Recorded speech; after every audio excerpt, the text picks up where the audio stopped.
On parlait du dialogue politique en Côte d'Ivoire qui avait repris le 16 décembre de l'année écoulée. Simone Gbagbo qui s'invite à ce dialogue. Elle a qualifié ce dialogue de salutaire. Elle a appelé aussi à la rédaction d'une nouvelle constitution. Cette constitution n'est pas consensuelle, a-t-elle déclaré, Kosigan à côté. Non, vous savez, c'est ça la liberté d'expression dans une démocratie. Si elle estime que, selon elle, la Constitution n'est pas consensuelle, elle a le droit de le dire. Maintenant, il va falloir que l'ensemble de la classe politique ivoirienne constate que ou décide qu'ils doivent aller au toilettage de cette Constitution-là pour que le Parlement les suive dans le même sens avant que si toilettage il doit en avoir, ils décideront de le faire ensemble. Donc ce n'est qu'une proposition. Ils peuvent aussi, tous les autres acteurs politiques peuvent aussi verser des propositions, ne serait-ce que pour enrichir le débat et permettre à ce que des bonnes résolutions puissent ressortir de ce dialogue-là pour apaiser, comme je le dis toujours, le climat politique ivoirien, parce que la guerre n'apporte rien du tout. Le plus excellent palliatif à la guerre, c'est le dialogue. Ouais. Quand ça dialogue, quand ça se parle, il y a beaucoup de frustration, alors qu'il laisse place à de l'espérance et tout le monde apporte sa contribution à la construction du pays.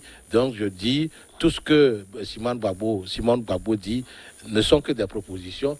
Il appartient maintenant aux autres qui sont dans ce dialogue politique-là, d'apporter aussi leurs propositions et après le gouvernement ou le pouvoir d'Abidjan va tirer les meilleures conclusions, ne serait-ce que pour verser dans les lois qui vont sortir après. En parlant de rédaction de nouvelles constitutions, Chris Ega, Madame Gbagbo n'a pas trop fauté. On sait que cette nouvelle constitution, c'est la première de la Troisième République, dit-on là-bas en Côte d'Ivoire, crée des frustrations et a déjà créé des frustrations. Ah, mais il faut qu'on fasse très attention. C'est vrai qu'elle participe déjà au débat. Déjà en faisant cette déclaration, la preuve c'est que nous en parlons ici et je crois que ça fait un moment qu'on s'est focalisé sur la chose.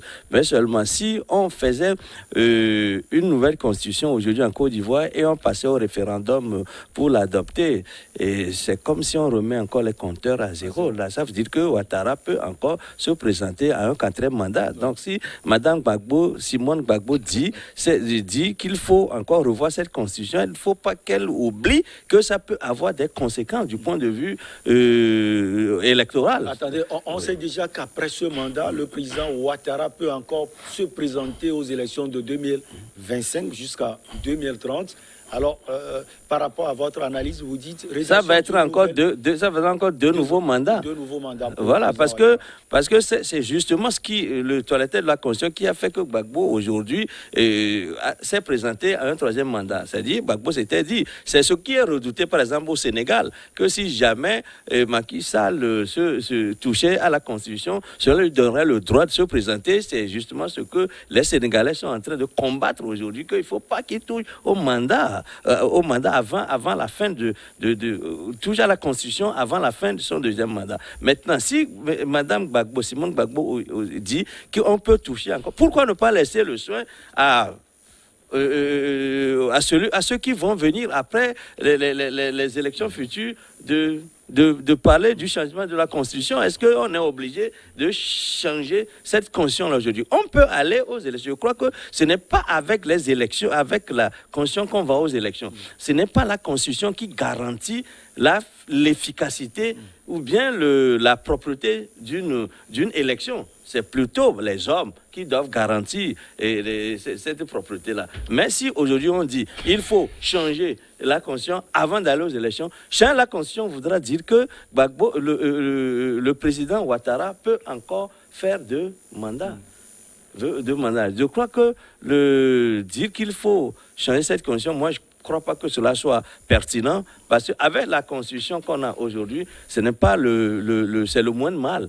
En ce qui concerne les questions de sécurité au niveau de la Côte d'Ivoire. Mais on peut aller, avec cette constitution-là, on peut aller aux élections et ensuite voir si on a élu un autre président et qui estime que cette constitution-là ne lui convient pas, ou bien ne convient pas au peuple ivoirien, je crois que c'est à ceux-là de décider. Mais est-ce que la constitution-là fait si mal que ça? Est-ce que cette constitution fait si mal que ça? Est-ce que cette constitution empêche la Côte d'Ivoire de se développer? Est-ce que cette constitution amène la Côte d'Ivoire dans des travers sécuritaires? Moi, je ne crois pas que ce qui se pose aujourd'hui comme problème en Côte d'Ivoire, c'est le problème de la réconciliation. C'est des problèmes économiques. Et je crois que du point de vue économique, la Côte d'Ivoire se bat bien. Mais maintenant, il faut qu'on réconcilie les Ivoiriens entre eux. Et je crois que ce qui est un objectif important à poursuivre aujourd'hui, c'est d'abord rassembler la classe politique, permettre à ce que les élections qui vont venir soient des élections sereines, qui se passent dans des conditions de sérénité absolue, des élections propres qui permettent aux vainqueurs d'avoir la légitimité populaire et d'avoir la légalité qu'il faut.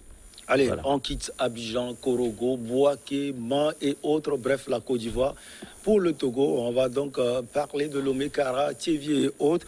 Donc du Togo, ça a été toujours la critique des analystes politiques depuis Covid-19, si on peut le dire, les mesures prises par le gouvernement togolais, surtout le pass vaccinal et ou le test PCR à l'entrée des lieux de culte, pourquoi pas dans les marchés de Lomé. Chris égale le pass vaccinal désormais aux portes des grands marchés de Lomé. Est-ce que ce sont les critiques qui poussent les gouvernants à décider ou bien c'est l'évolution de Covid-19 dans votre pays qui pousse les gouvernements à prendre ces décisions?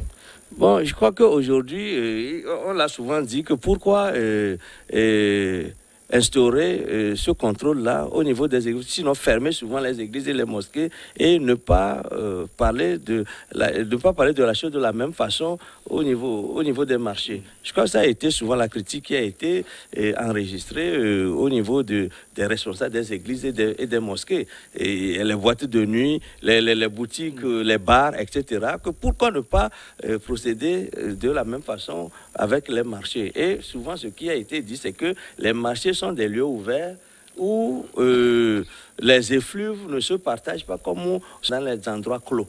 Je crois que ça a été l'argument que le pouvoir, le gouvernement a décliné pour aller contre ceux qui le critiquent. Bon, maintenant, si on dit qu'il faut aussi instaurer une forme de contrôle au niveau des marchés, à mon sens, cela doit pouvoir se faire. Mais l'analyse qu'il faut avoir, c'est que moi, je l'avais demandé ici, sur quelle base on se fonde pour dire qu'il faut fermer les églises ou bien fermer les bars, etc. Est-ce que ce sont ces lieux-là qui sont plus vecteurs de la maladie que les autres lieux? Est-ce que les églises, les rassemblements à l'église, les rassemblements dans les marchés, les rassemblements dans les bars sont des faits qui sont plus vecteurs du virus? Est-ce qu'on a fait une analyse dans ce sens? Est-ce qu'on a fait des recherches dans ce sens? Est-ce que nous avons des statistiques aujourd'hui qui nous permettent de parler sans se tromper?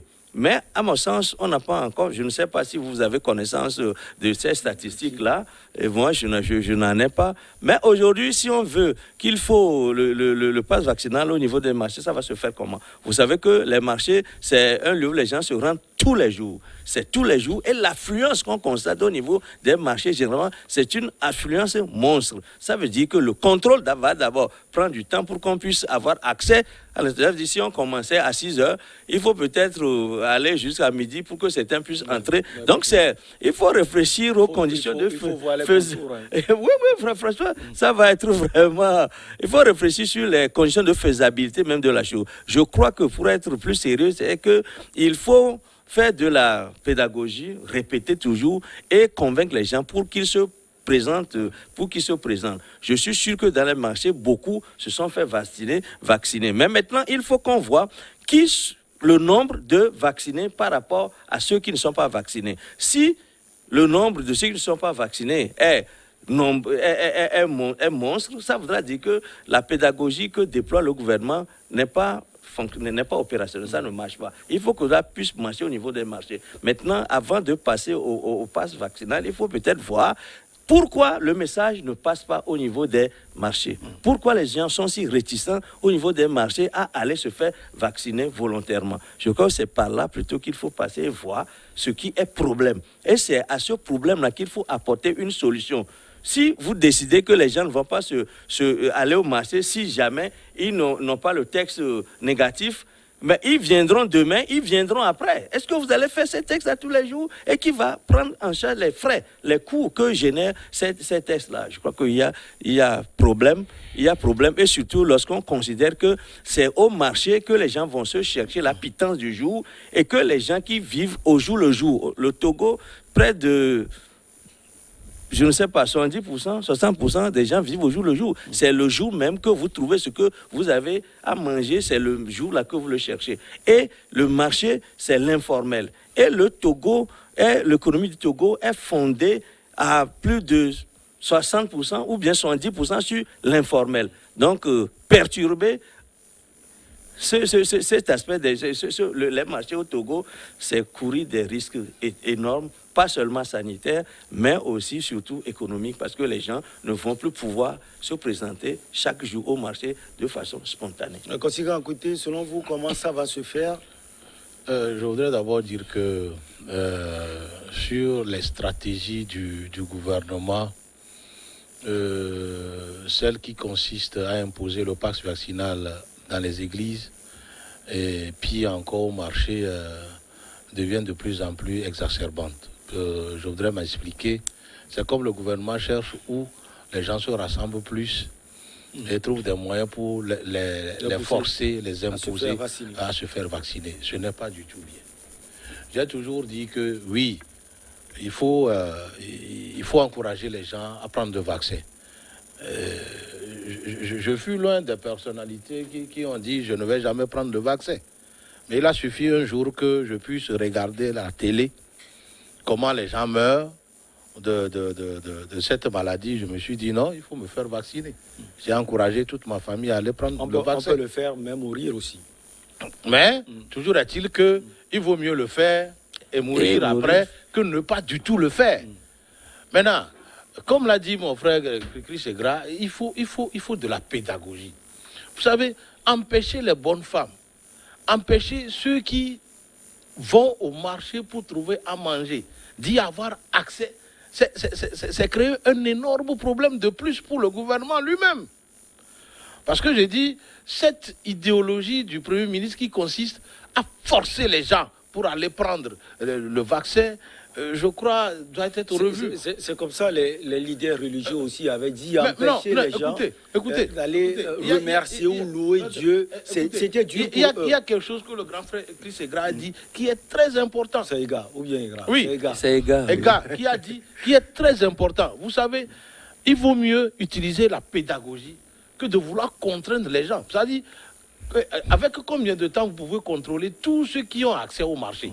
Même un petit marché, on ne peut pas contrôler ceux qui viennent acheter et ceux qui viennent vendre en moins de 2 heures de temps. Et le faire tous les jours. Or, tous ceux qui sont aujourd'hui dans l'appareil de l'État ont un salaire. Eux n'ont pas de salaire du tout. C'est là où ils trouvent à manger. C'est là où ils trouvent à payer leur loyer. C'est là où ils trouvent à payer leurs charges quotidiennes.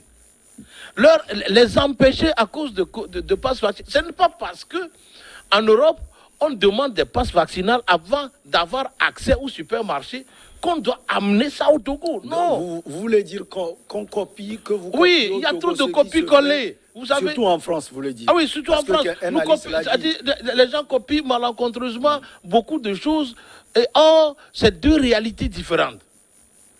Même, vous avez vu, quand on a voulu imposer le pass vaccinal au TP3, vous avez vu ce que ça a donné ce matin-là. Ce n'est pas facile. Or, ce périmètre de TP3, si on vous donne le nombre de personnes que ça nourrit par jour, c'est énorme. Donc, il vaut mieux prendre la pédagogie. Il vaut mieux prendre d'autres stratégies par lesquelles... Moi, j'ai dit, les hommes des médias sont là. Il suffirait que le gouvernement togolais trouve un terrain d'entente avec ces hommes de médias, leur trouve un peu de moyens. Ils peuvent sensibiliser tout le peuple togolais à voir l'importance de ce vaccin. Vous voulez parler des hommes comme Chris Ega? Il y a beaucoup de... Il suffirait qu'on mette les moyens. Vous savez, le Togo a une chance d'avoir des hommes de médias qualifiés, qui sont avertis, aguerris. Ils ont le potentiel, mais ils n'ont pas de moyens. Maintenant, voilà une opportunité où l'État peut faire gagnant-gagnant avec les journalistes. Point, c'est tout. Les Togolais vont se faire vacciner. Vous savez, quand vous prenez les médias, que ce soit les radios, les presses privées et autres, quand ils parlent, c'est toutes des femmes ont des transistors. Ouais. Comme ça, au marché, ils apprennent. Écoutés, ouais. Alors, quand l'État va signer un accord gagnant-gagnant avec les hommes de médias, je dis, en un an, vous allez voir que le taux de vaccination du Togo va... Pour vous, la communication a baissé à un moment donné. A baissé à un moment donné. Et surtout, il y a une communication du Premier ministre qui n'est pas encore sortie de la tête des gens. Où elle a dit, nous allons aller par la politique de peur. Ça, là, ce mot est gravé dans la tête des gens. Maintenant, pour vous, qu'est-ce qu'il faut faire? Il faut faire de la pédagogie. Il faut faire de la pédagogie. Non. Il faut faire de la pédagogie. Vous savez, on ne peut plus empêcher les Togolais d'aller au marché à cause du pass vaccinal. Ce n'est pas bon. Maintenant, les tests PCR, on dit que nous n'avons pas des sous. Le gouvernement n'a pas les moyens pour accompagner les Togolais lambda. Mais on ne peut pas aussi les priver d'aller se chercher dans les marchés. Non. Mais sur les radios, sur les réseaux sociaux, pourquoi pas, on peut alors prendre des stratégies pour sensibiliser les gens et les pousser à aller prendre le vaccin. Point, c'est tout. C'est ça la pédagogie. Et selon vous, c'est vrai que vous n'allez pas parler des journalistes, vous êtes journaliste, mais il y a d'autres formes de pédagogie. Chris Ega. Non, mais moi, j'ai constaté que parfois, dans certaines manifestations, on a carrément amené un kit vaccinal sur place où les voitures vont là-bas pour profiter, faire des annonces là. C'est-à-dire, on a organisé même la chose sur les lieux de funérailles où on sait qu'il y a funérailles quelque part. Au lieu, on amène la voiture directement là pour proposer aux gens, voilà, nous sommes venus à vous puisque vous hésitez à venir à nous. Voilà, nous sommes arrivés nous-mêmes chez vous. Et c'est dans les petits rassemblements. Et puis même au niveau des marchés aussi, je crois, je ne sais pas si on l'a déjà fait, mais on peut installer ces kits-là à l'intérieur des marchés. Mais il s'est passé quelque chose ailleurs. On a même proposé de l'argent aux gens pour se faire vacciner. Que dans des pays où si vous venez vacciner, vous prenez par exemple 2 000 ou 3 000. Et je crois qu'il faut, ça a été proposé ailleurs, mais c'est que les gens se sont élevés contre ça, que ça aussi c'est une façon de faire pression sur les populations. Mais il faut, quand on dit il faut faire de la pédagogie, ce n'est pas seulement en répétant la même chose, parce que ça devient lancinant, le même message répété trop longtemps, 2 ans, 3 ans, parce que nous sommes dans la 3e année, ça devient redondant, ça ne passe plus du tout lorsque vous faites une communication comme ça. Il faut inventer d'autres formes pour convaincre les gens, pour amener les gens à aller se faire vacciner. Ce n'est pas seulement répéter la même chose, je l'ai dit, ça peut devenir... Bon, je l'ai dit tout à l'heure, il faut amener les lieux de vaccination auprès des gens. Parce que ici, dans certains endroits où on fait la vaccination, parfois si vous y allez, vous y passez 2 heures, 3 heures sur place. Cela nous est arrivé, ce n'est pas que je suis en train de raconter ce qui est arrivé à d'autres personnes. Donc quand ça se passe comme ça, les gens vont dire, parfois certains ont la volonté d'y aller, mais lorsqu'ils se présentent, la foule qu'ils observent là, alors qu'il a peut-être d'autres à fouetter, mais la vaccination va lui prendre du temps. Et je dis que ça prend du temps en effet. Si on veut changer de paradigme, il faut aller emmener les kits vers les gens, vers les lieux où les gens se rassemblent et leur parler directement sur place, leur dire que voilà. C'est fait par exemple dans les campagnes où on a envoyé des infirmiers dans les maisons. Cela est fait comme ça. Mais à Lomé, ce n'est pas fait par exemple de cette façon-là. Dans les campagnes, j'ai suivi que parfois des équipes circulent pour vacciner les gens. C'est vrai que les gens ne le font pas spontanément, mais ils circulent, ça veut dire qu'ils amènent le système de vaccination auprès des gens, sur leur lieu de travail, dans les marchés, dans les ateliers. Et je crois que c'est une façon aussi d'intéresser les gens à la chose. Maintenant, pour dire un mot à ce que la Première ministre, ce qui est supposé être dit par la Première ministre, c'est que parfois, quand on parle aujourd'hui de passe vaccinal au niveau des marchés, ça peut aussi être, une recherche d'un effet d'annonce. Parce que quand on le dit, je ne crois pas que la chose soit facile à installer du point de vue, du point de vue pratique. Mais le dire déjà, ça peut inciter des gens à aller se présenter parce qu'il dit que quand ça va venir pour de bon, ça voudra dire qu'un jour, je me lève pour aller au marché, on va m'arrêter à la porte du marché et je vais perdre 30 minutes, 1 heure, même toute la matinée. Parce que les marchés, surtout lorsque vous prenez les marchés, les grands marchés comme les marchés de Dadaolato, le marché de Aziguacheye, le marché de Hidranawe, je vous dis que lorsque vous allez là-bas le matin, la façon dont les gens se bousculent pour entrer dans les marchés, vous-même n'avez pas le courage de les arrêter pour leur proposer un test ou bien leur demander s'ils ont déjà fait le test. Ils vont faire même les tests où? Est-ce que c'est sur le lieu du marché qu'ils vont procéder à ce texte-là? Les étrangers qui vont arriver, les gens qui vont venir de l'intérieur du pays pour venir faire leur achat et qui n'ont que ce jour-là pour faire cet achat et retourner peut-être à Kara, retourner peut-être dans le yacht, à Palimé, qui sont venus juste pour une matinée faire leurs achats et repas. Vous savez, c'est difficile à installer, mais on espère qu'on va ramener la chose auprès de la masse pour les encourager à y aller, ou alors ce qu'on dit, c'est une pression, une nouvelle pression pour inciter les gens à se présenter de peur que d'être refoulés un jour au port du marché. Vous le voyez aussi sous ce prisme Kosiga à côté, effet d'annonce peut-être? Oui, que ça soit vraiment effet d'annonce, que ça soit exécuté tel que c'est en train de se préparer. Si on arrivait à l'exécuter comme ça, sans pour autant chercher à l'améliorer un tout petit peu. Si on l'exécute, quelles sont les conséquences? Les conséquences seront dramatiques. Dramatiques pour les marchés vont se vider. Les marchés vont se vider. Un gros attroupement au port des marchés. Il y aura même un sentiment de mécontentement des populations envers le gouvernement actuel qui se dit un gouvernement social. Le gouvernement est là pour alléger le fardeau des Togolais et non de les corser en 7 ans de pénurie, en 7 ans de soudure. Personne ne rit dans 7 ans de Covid. L'argent est devenu une denrée rare, très rare. Et donc, empêcher les gens à cause du pass vaccinal pour accéder à leur lieu de travail, à leur lieu de commerce, ne serait que, je ne sais pas,